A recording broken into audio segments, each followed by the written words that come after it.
Mr. Atif Adnan, you are an MBA from UK, but right now you are heading a NAS book depot here in Zakaria Street in Kolkata. It is one of the leading publisher in this city. I am Mumtaz Alam Flahi from TwoCircles.net.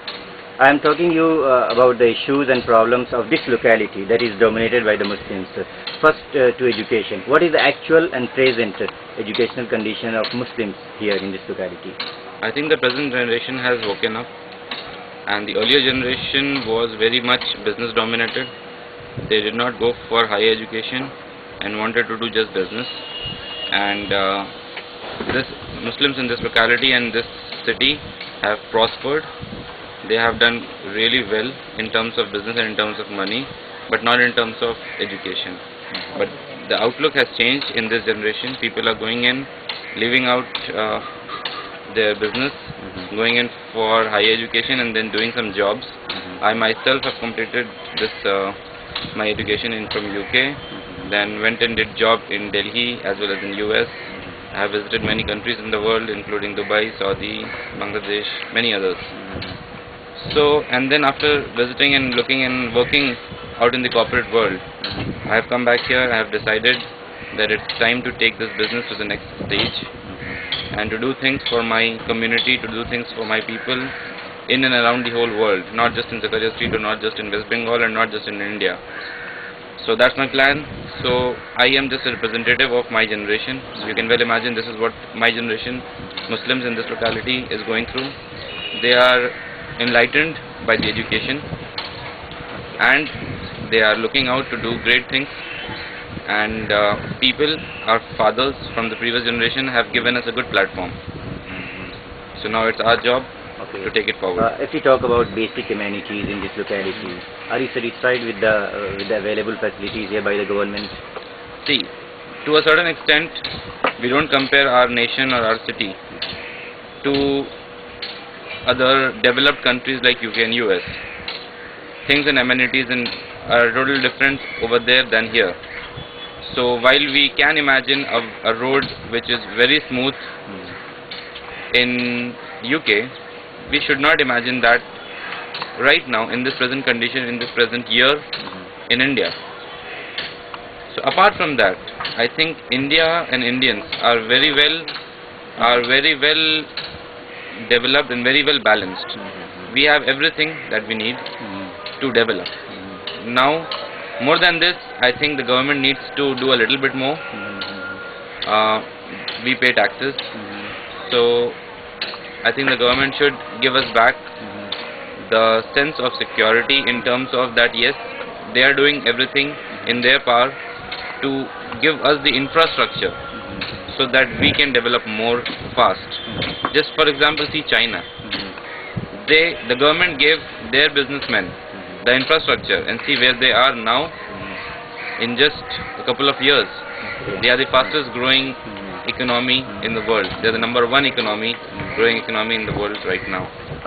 If we talk about water supply system in this Zakaria Street, I think is it good? Yeah, it's good. There is no problem.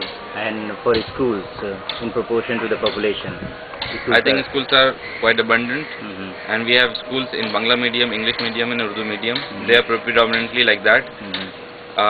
Urdu medium schools are good. The only problem that the Urdu medium schools are facing is that people are, the new generation rather, are getting converted into English medium. More and more people want to make their children study in a convent school. So more population is getting diverted towards that side. What we need to do is we should keep our language alive. Even if people are going to a convent school, we must make sure, because ICSE, CBSE, every of these boards, nationally recognized boards, have Urdu as a second language. You can still keep Urdu as a second language and study in a convent school. That's very much possible. We need to know what are available to us, what the options are available to us, and we need to do that. Even if it doesn't matter if you are getting educated in an Urdu medium school or an English medium school. What matters is that you should know that what your language is, and you should keep it alive. Then only it will be alive.